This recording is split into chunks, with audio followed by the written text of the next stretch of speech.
Hi, my name is Sylvain. I share mysterious stories that make you think, wonder, and question. And all of them will leave you intrigued. If you enjoy exploring the unknown, subscribe and join me on this journey. In the 16th century, a historian named Arnold de Wyon was rummaging through the Vatican archives when he stumbled upon these 5 ancient parchments. He was shocked beyond belief when he examined them. The prophecy was incredibly accurate. From Saint Malachy's time to the present, 74 popes had come and gone, and every single one of them had matched their assigned prophecy perfectly. For example, the first pope on the list, Celestine II, was described as from the castle of the Tiber. He was, in fact, born in a castle near the Tiber River. The 40th pope was given the phrase French nobleman, and he indeed came from a noble French family. The 69th pope, Paul IV, was described as of the faith of Peter. His birth name was Gian Pietro Carafa, literally containing Peter in it. In 1595, Arnold de Wyon published a book called The Tree of Life, revealing this astonishing prophecy to the world. The book immediately caused a sensation across Europe. Many dismissed it as nonsense, but the Vatican remained silent, neither confirming nor denying its authenticity, effectively lending credibility to the prophecy. The prophecy continues to be accurate. What truly stunned people was that the prophecy didn't stop being accurate in the 16th century. For the next 400 years, it continued to match each new pope. Every time a pope was elected, scholars would examine the list and marvel at how well the prophecy fit. Let's take a look at the 4 most recent popes and see if the prophecy still holds true.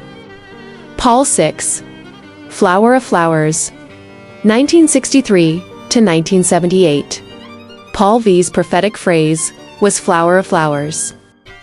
At first glance, this might seem too vague. But his papal coat of arms featured 3 prominent fleur-de-lis, lily flowers, a central symbol in his insignia. Once again, the prophecy was eerily precise. John Paul I, The Moon's Meditation, 1978, served for only 33 days. John Paul I was one of the shortest-serving popes in history, ruling for only 33 days before his sudden death. His prophecy was the moon's meditation. Some interpretations suggest that his brief tenure coincided with a period of a waning moon. John Paul II, The Labor of the Sun, 1978 to 2005. John Paul II's prophecy was the labor of the sun. This phrase can also be interpreted as solar eclipse. Strangely enough, he was born on May 18, 1920, a day when a solar eclipse occurred. Even more astonishing, his funeral took place on April 8, 2005, another day when a solar eclipse occurred. John Paul II was also one of the most active popes in history, traveling more than any of his predecessors. He made 102 international trips, earning him the reputation of a tirelessly working pope, a true labor of the sun. Benedict XVI, The Glory of the Olive, 2005 to 2013. Benedict XVI's prophecy was the glory of the olive. At first, many thought this meant the next pope would be from an olive-producing country like Spain or Latin America. Instead, Benedict XVI was German. However, upon closer examination, he had a connection to the Benedictine order, which historically had a branch called the Olivetans, named after the Mount of Olives. Once again, the prophecy was accurate.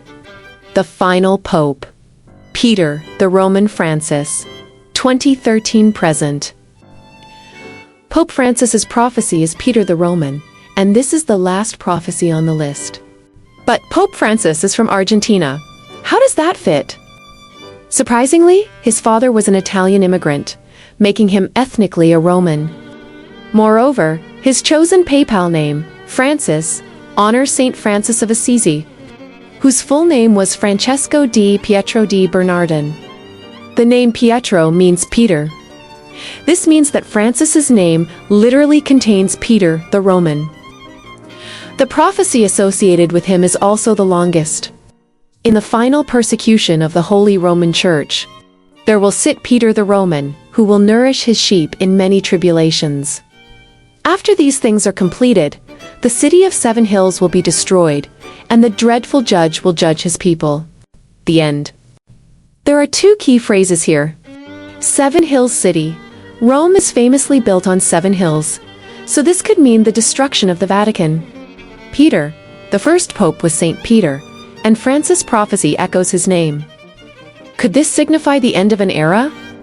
Some believe this means the Catholic Church has completed its historical mission and is approaching a dramatic transformation. Are we witnessing the fulfillment of the final prophecy? Will Pope Francis be the last pope before the Church undergoes a massive upheaval? Scholars argue that the prophecy of the popes is a hoax designed to manipulate church politics in the 16th century. The Bible itself also warns against trying to predict the end of the world. What do you think? Will the prophecy of the popes truly come to pass? Subscribe and hit the notification bell so you don't miss what's coming next. Share it, because some stories are meant to be discovered together. And stay curious. I'll see you in the next chapter.